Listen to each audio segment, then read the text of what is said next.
kita dapat yang mengganti ekspornya itu, ya, memasukkan devisa, ya, gitu.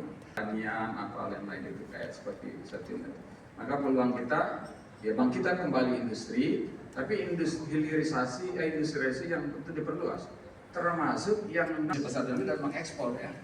Nah, ekspor kita itu mungkin di pasar dunia masih 1% penguasaan. India sudah 2,5 mungkin, ya. Dulu India itu pangsa pasar globalnya 0,55% di bawah Indonesia. Nah, itu menunjukkan gimana Indonesia stagnan. Nah, kita pelajari itu gimana tuh India maju industrinya, ya. Bagaimana dia porsi industrinya bisa sampai 28-30% sekarang. Baik, terima kasih Pak Andreto. Lalu silakan Pak Bambang, silakan singkat saja Pak sebagai closing statement hari ini. Baik, di dalam melakukan hilirisasi dan industrialisasi, salah satu yang terpenting adalah investasi itu sendiri. Investasi di Indonesia harus tetap menarik, tetapi saya melihat pada beberapa hal ini menyebabkan ada satu hal yang menyebabkan competitive advantage kita menjadi berkurang dibandingkan dengan negara-negara di kawasan ASEAN, seperti itu.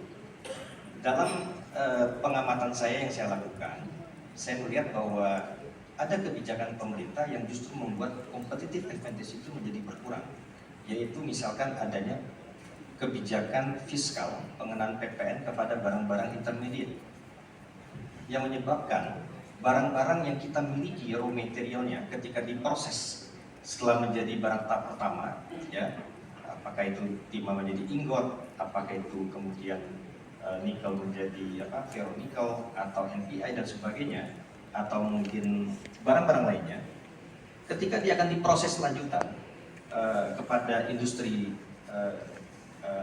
downstream lainnya, maka PPN yang 11% itu akan menjauh lebih mahal sementara dibandingkan jika barang tersebut langsung diekspor kepada negara-negara kawasan ASEAN. Karena 98% produk-produk yang ada di ASEAN ini mostly itu sudah nggak ada biaya masuk lagi. Jadi traffic perdagangan di antara negara di kawasan ASEAN terhadap produk-produknya itu sudah hampir tidak ada. Sehingga barang ini menyebabkan lebih baik orang melakukan investasi itu dilakukan di negara-negara ASEAN. Mungkin salah satunya saat ini adalah Vietnam. Lalu kemudian dibangunlah di sana, lalu kirim lagi ke Indonesia sebagai pasar. Dan akan ada selisih PPN tersebut.